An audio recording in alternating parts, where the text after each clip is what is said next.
Hello, darlings. My name is Coretta Queen, and I represent the Creative Queen Consulting Community, the CQCC.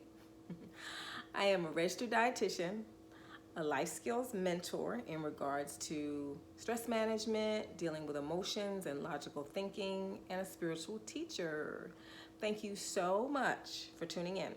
And I would so appreciate it if you would like and subscribe to my channel and click the bell so you can be notified when another video drops. From today's session, I believe with me, you will be encouraged to use your logical mind to set priorities, how to figure out your feelings and the difference between a goal and a dream, and how to attack the weight gain from COVID to minimize it, and how to stay connected to your spirit 24/7. Let's get started with the mind. The brain is a physical organ, but the energy that defines it is the mind. And the mind needs to be set. It needs to be programmed. Just like you have the GPS in your car or on your phone, and you put in your destination, and then it gives you the logical steps. Make a left, make a right. In 3 miles, you'll get off at this exit. So that's the way the mind has to be programmed, okay? So that you have a destination that you're trying to reach, and you have to use logical steps to get there. And when you program the mind, program it with a goal, something that you're trying to achieve. And that's your destination, your goal. The example that I can share with you is when I decided to become an RD. My late father mentioned it to me when I was in high school. He thought I'd be good at being a dietitian. So I took the logical steps to research the career, what would be involved. I found out a whole bunch of science was going to be involved, organic chemistry, biochemistry, etc. So I knew what I was getting into. And I had to do a 6-month internship in a hospital in a variety of other different areas. So I knew that those were the directions, those were the steps that I had to take to get to the destination of being an RD. In the middle of all of that happening, I had some devastating life events that occurred. But my GPS was set on that goal to being a registered dietitian. My father died on me in the middle of my internship at the hospital I was interning at. Absolutely devastating, unexpected. He had the chronic illness of diabetes. He had a procedure. It went the wrong way. My daddy's gone. I still got 4 months of an internship to finish. So in spite of the grieving that I had to go through, and then my physical body went very weak on me. I got extremely fatigued because of dealing with the grief and the pressure of studying. So in spite of the emotions that I had to go through that came at me, the physical change in my body that came at me, my GPS was set. My logical mind was set on, I'm going to become an RD. You have to keep going with the steps to accomplish that goal. The destination is set. The goal is there. So when you are in your logic, you don't let anything take you off that. When your goal is set and you have researched it, you have taken all the realistic, logical steps to get there, you don't stop till you reach that goal. So that is the benefit of the logical mind when it comes to achieving goals that you set. In my many years of counseling thousands and thousands of clients with health issues, whether it's weight management or diabetes or low iron or any kind of health issue, sometimes before I can even get to that as a registered dietitian, emotions have to be addressed. There may have been some kind of life event that occurred. They may have lost a job or a loved one. There might be some frustration, some anger, some sadness, some anxiety. And these are things that have to be dealt with. Emotions are energies, and they are important and they are valuable. So let's look at some ways that we can manage emotions.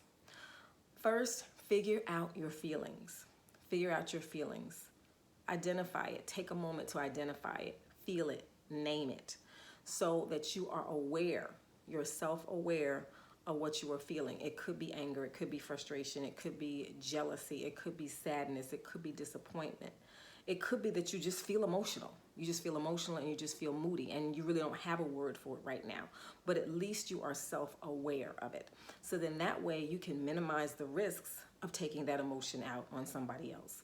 How many of us have experienced dealing with the emotions of somebody else? A boss, a loved one, a friend. We went to the store and they have now taken that emotion out on us. Now they're trying to bring our vibe down. So we want to identify and be self-aware of our emotions.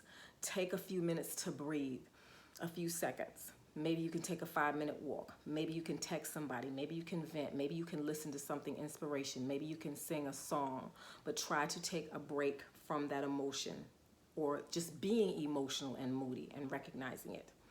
Please do not make major decisions in the height of your emotions, because emotions have so much energy. They can either be high energy or low energy. Extreme anger, extreme sadness. That is not the time to take to make a decision, because you're really not in your logical mind. You're in a state of emotion. So try to deal with that energy and decompress it before you make any major decisions. Don't let emotions take you off the destination of your goal. As I mentioned earlier, when the logical mind is set and the emotion and the stress comes, you keep going to that destination that you have determined. Once you've gotten through whatever situation you have to deal with, make a note to yourself to then deal with the emotion. Don't act like the situation didn't happen. That's called denial. Those emotions will come back. The flashbacks to that situation will come back. So then spend a little bit more time journaling, venting, listening to something inspirational, music, exercise, meditation, so that you can figure out those feelings again, deal with them for what they are, learn from them, and then release them and continue to move forward. Let's keep in mind that goals are not dreams. Goals are set in the logical mind and are realistically looked at to see if it's even feasible for you to accomplish. Dreams come out of emotions. They're wonderful. They feel good, just like it would feel good to be a millionaire. It might feel good to look like so-and-so. It might feel good to own 3 beach houses. But that may not be a realistic goal for you. There may not be any realistic steps you can take to achieve that. But that dream is wonderful. It feels great. It can be part of your meditation. It can be part of your relaxation. But just don't confuse, please, a goal with a dream. And please don't make decisions in the height of emotion. They're valuable, but you want to focus on the logic and the spirit. Now let's talk about spirit.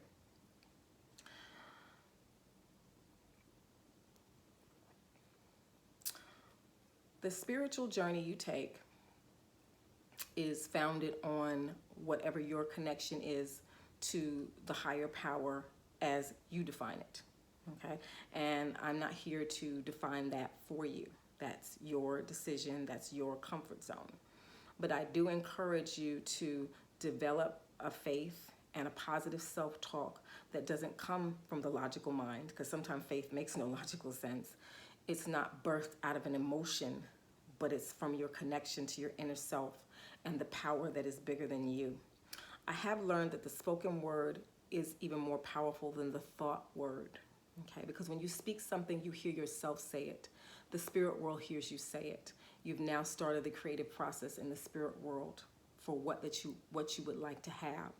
So at a certain point in my life, I developed positive self-talk, faith confessions that came out of the learnings that I picked up on in the church and in studying different philosophies. And so I would tell myself, you have wisdom, you have strength, you can get through this. You are able. So even if emotions were coming at me that were negative, or my self-esteem might have been trying to say something negative to me through my emotions, I connected to that higher power that's greater than me. And with faith and positive self-talk and speaking faith confessions, I was able to push through and continue through those situations. And sometimes you can't make positive self-talk in the middle of a meeting or taking a test, but you can always have that in your inner man. Being connected to that hope, being connected to that faith, and just continue to move forward. So we'll continue to talk even more about being connected to your spirit and having spiritual points of contact, that they're not magic, but they just assist you with staying connected to that hope. For me, the gemstones and the crystals have been very helpful, and I do have some of these that are available to you upon consultation. Like the gray is really good for wisdom. The blue are good for understanding and peace. And the purple a lot of times assist with when you're believing for a special healing. So what I do is I pray over them, I anoint them with oils and just little powerful pocket crystals that I carry with me, or I just have somewhere in my home. And it's just as a point of contact, because you can't touch your inner man. You can't touch the power greater than you, but it's just a point of contact to keep you encouraged. So whatever that point of contact is, whatever that higher power is for you, let your inner man stay connected 24/7. Lastly, as a registered dietitian, let's address the body. Feel free to email me any questions that you might have about health and wellness. But let's talk about this COVID 5, 10, 15, or 20 pounds that many of us have gained, and we're not going to deal with any emotions of guilt about what you may have gained. It's been a stressful time. The whole world has turned upside down in 2020. So now we're just going to look at how we can attack the COVID weight gain. It took us months to put it on. It'll take us a little while to get it off. But let's start here. Don't skip meals. Please don't skip meals. Try to eat 4 times a day. And we'll discuss that in a little bit more detail in other sessions. Try to get at least a cup of vegetables daily, raw vegetables preferably, because they have more natural fiber, fluids, and enzymes that can help you with digestion and antioxidants for the immune system. Try to get in 64 ounces of water. Set timers on your phone to remind you to drink and eat. Get in as many steps as you can above 5,000, and try to get some rest, whether it's sleep, putting your feet up, chilling out for an hour or so, because when you rest the body, it heals.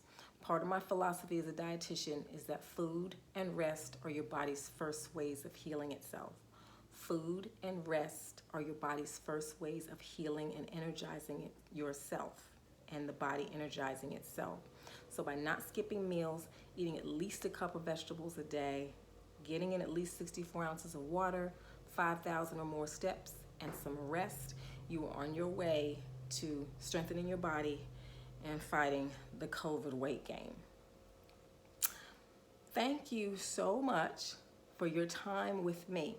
And in future sessions, we're going to go into more detail in regards to just wellness, your spirit, dealing with emotions, and the logical mind. And I hope that me sharing with you has been an encouragement.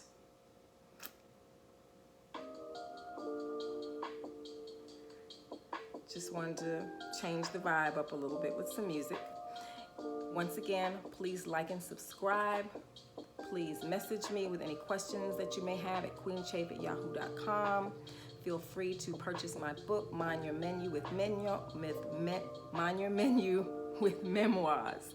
And the link is below in the description box, as well as my YouTube channel of me singing and dancing, which may provide you with some cheerful entertainment. I appreciate your time with me, and I look forward to our next session. By faith, with logical actions, and managing your emotions, and staying healthy, thankful, peaceful, with financial sufficiency, this is what I wish for you. Thank you so much. Bye-bye.